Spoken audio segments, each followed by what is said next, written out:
Hi, I'm Alkavian. Today I wanted to talk to you about the good, the bad, and the ugly things about Season of Discovery.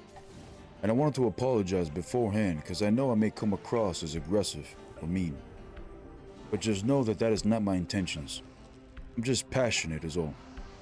Before we begin, my perspective is I want to give Blizzard my time. As Warcraft is a great universe to be a part of, but there are many mechanics in the game that make me question if Blizzard values me as a player or a consumer.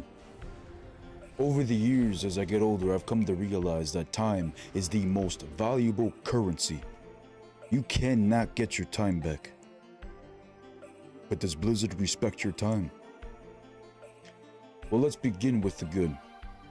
In Season of Discovery, I was a huge fan of the level caps they implemented. They began by capping it at level 25, giving the players 10 weeks to get fully geared on their main. Once geared, the players had time to make a choice to PvP and farm reputation or whatever they wanted to on their main. They could make an ult or two and gear them up, or they could even take a break altogether and enjoy another game without feeling like you have to rush or are being left behind. From my perspective, it gave me the time needed to focus more on my YouTube channel, of which I am incredibly grateful for. The communication at the start of Season Discovery was incredible. They were active on social media, in the forums, the discords. They even played the game and posted about it frequently. But unfortunately, that is no longer the case. We now go weeks without communication. They later added the STV Blood Moon event, which in my opinion was amazing. Till this day, I look back regretting not spending more time enjoying it while it lasted. A 5-man free-for-all PvP event that had not one team dominating everyone. 5-man groups colliding everywhere. The Horde versus the Horde, Alliance versus the Alliance. It was mayhem. And the best part of it all, it only had a 30-second immunity timing with the speed boost. We're right back into the action in no time. Truly had a blast in this event.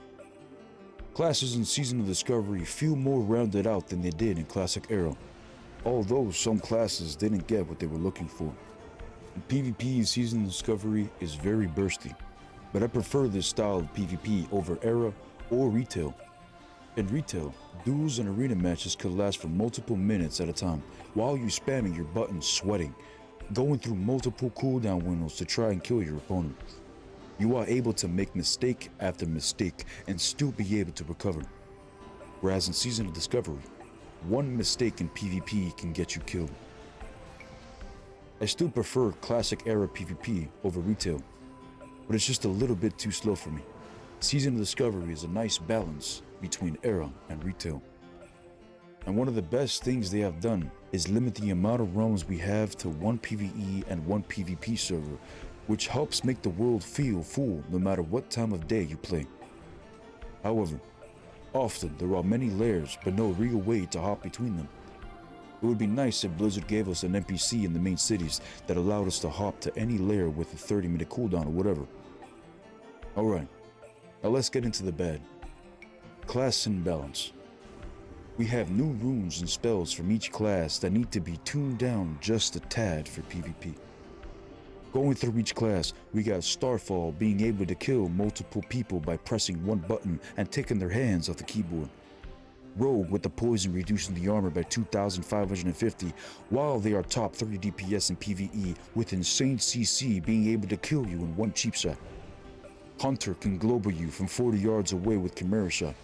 Shaman wolves deal decent damage, they stun the target, they heal the shaman, and they give them a 60% movement speed over 30 seconds. Warlocks can suck you dry. Priests not having dispersion as a base spell. Prot warrior is far more intimidating than arms and fury warrior in PvP. And of course, the paladin has bubble and lay on hands. Another bad thing about Season of Discovery is that it's not alt friendly. Why can't we buy all our runes for any of our alts using our main character at level 60? I already went through the grind, and I would now like to enjoy the game again being powerful with my alts. Similar to how Dark Souls does it with a new game plus mechanic, where you can experience the game again with your newfound power. Who would this impact negatively? It would motivate players to finally play other classes for fun without being forced to farm runes that took multiple people or a lot of time to get. No reason to make the average leveling process a grind for the second or more times when there was so much content to do at level 60. Next we have the racial imbalance. For both PvE and PvP, the Horde have better ratios. The undead can remove fears. The trolls are best in slot for hunters, of which is the second strongest class. Orcs with 25% chance to resist stuns, comboed with the powerful shamans, are making Horde the dominant faction. But now let's get into the ugly. The bots. Bots everywhere. The thing is, we will always have bots in Blizzard's World of Warcraft Classic. Do you think it's so hard to find them? Oh, they're so smart. Oh, but no, they're so advanced that Blizzard can't keep up. Of course not. Blizzard makes a huge profit from these bot accounts. When Blizzard finally does a ban wave months later, those bot accounts have already made their profit. So when Blizzard bans 300 bot accounts, they make it seem like they're doing it for us, to clean up the game. But they aren't. They know those bot accounts will be repurchased, so everyone wins, except the player, of course. Nightmare Incursions was another good idea, but by the way they did it was a joke. They made it so that it was the best way to farm gold and XP by simply joining a train of other people doing the same quest chains. It was incredibly simple, and I felt like a bot doing it. In fact, because of this event they added, bots became rampant and printed ridiculous amounts of gold over the months before Blizzard finally turned the quest into dailies, but the damage has already been done. Who at Blizzard thought, gee, you know what would be a good idea? That 2-minute timer you get from dying just ain't long enough. Let's add a 20-second rest timer on top of it for the new Black Rock Mountain PvP event. Oh, and give them a speed boost so they can run to their dead body faster, forcing the player to AFK for 2 minutes. Players are dead longer than they are alive in the middle of a PvP event, dying over and over again, being spawn killed to just AFK for 2 minutes. I don't know how I can put it nicely, but this event is straight up dog shit. They not only dropped the ball, but as of November 14th, it has been 127 days since players have been telling Blizzard how bad this event is. They should have made it a 40-man raid cap, free-for-all similar to what they did in STV, so not one group dominated the opposing faction and instead would allow any 40-man from any faction to be able to stand their ground. But for those of you who played from the launch of Phase 4, you'll remember the Horde had complete control of Black Rock Mountain, as shamans and hunters together were incredibly oppressive. At the time, there were hundreds of players in Black Rock Mountain, so many players you can be convinced there were thousands. But 127 days later, it's damn near empty. But forget this PvP event. Who does this 2-minute timer benefit? Let's just take a few perspectives. You got a player going from the flight path to the instance because it's raid time, and they get farmed over and over again on their way, forcing them to sit 2-minute timers. Or stacked PvP players just trying to PvP and have fun, but every time they die they are forced to sit for 2 minutes. Or the dominating faction holding it down, forcing the opposing faction to be dead longer than they are alive. This is but a few of many situations the average player could face. What's the reason of having these 2-minute timers when that gives the griefer enough time for cooldowns to come back? What's the point of forcing a player to AFK for 2 minutes every time they die? What's the point of having 20 seconds of immunity on top of the 2-minute timer in the middle of the Black Rock Mountain PvP event? Thankfully, there's a speed boost while I'm dead during the event so I can run to my body faster so I can AFK the full 2 minutes, just enough time for me to take a dab. I think we should only have up to 30 seconds of rest time, not a second more. Why would they want us to AFK for long extended periods of time?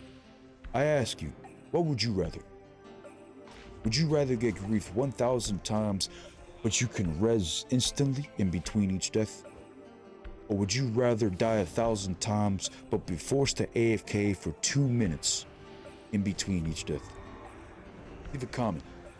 Now, how can Blizzard respect the player's time, you ask? I'll tell you. Make reputation grinds server-wide so the players don't have to farm the same mind-numbing reputations for alt characters. Why not? Why can't our characters on the same server be considered a family or whatever, allowing us to maintain their reputation no matter which character we choose to play on? Why not? Allow rooms to be purchased for your alt characters once you have already reached level 60, similar to the Dark Souls New Game Plus mechanic. Once we get to the endgame, we could start over again, but this time, we are able to explore the world again with our newfound power. Why not? Who would this impact negatively if we had our runes from the start? Many classes feel boring or weak without specific runes. Why do we have to grow through this artificial barrier just to play the game and explore what it has to offer? Why can't I just enjoy my time on another character without feeling like I'm wasting my time?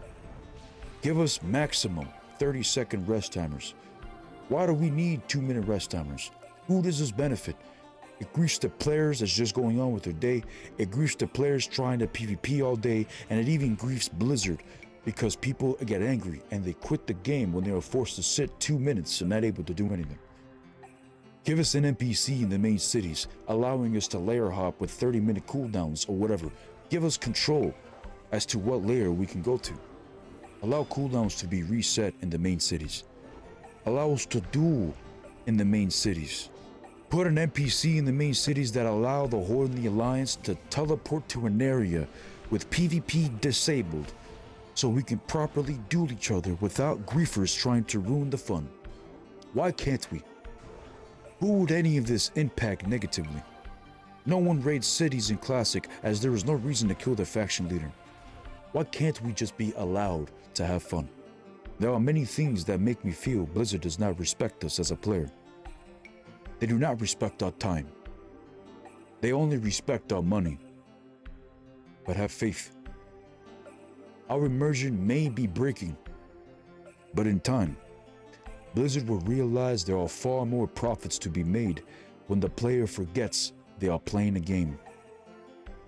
If you enjoyed this, consider hitting that like and subscribe button. And thanks for watching.